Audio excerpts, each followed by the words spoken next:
Good evening, ladies and gentlemen. I'd like to talk to you today about gluten-free diets.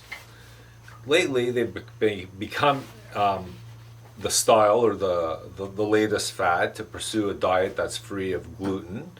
There are a number of well-known diets, such as the Atkins diet, that urges people to strip out all gluten, such as pasta, from their diet.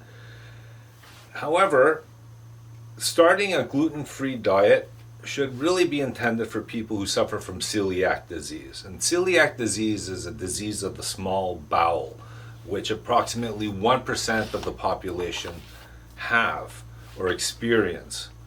It's a little weird if you think about it that for 1% of the population, our supermarkets are kind of full of products that are gluten-free. Not everybody, perhaps then, starts a gluten diet actually needs to start a gluten diet. Maybe it's for ideological reasons.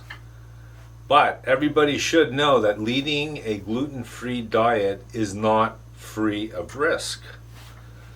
There are nutrients that you will not be receiving, such as iron, folic acid, or fiber.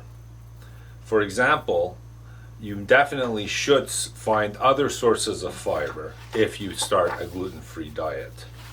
A better option would be to consult with a professional prior before starting. For example, a nutritionist, in order to ensure that you're getting all the daily nutrition that you really need. In 2013, there was a study that came out that warned people that gluten-free diet. Celiac is a complex disease, and it is actually a complex diet to follow, and one really needs a diagnostic prior to starting, because if you don't do that, you might run into problems. It's relatively easy to cut out gluten from your diet, but it's something that needs to be done via a blood test and a biopsy before. You need to make sure that the gluten isn't causing any sort of swelling, for example. You may ask yourself, though, after initiating a gluten-free diet, if the symptoms have subsided, isn't that a good thing? Not necessarily.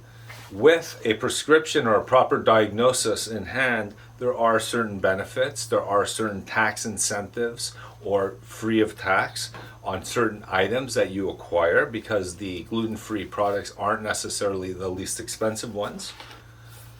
Also, what's very important to know about pursuing a gluten-free diet without a diagnosis is that you may actually develop other gastrosensitivities when you decide to go back to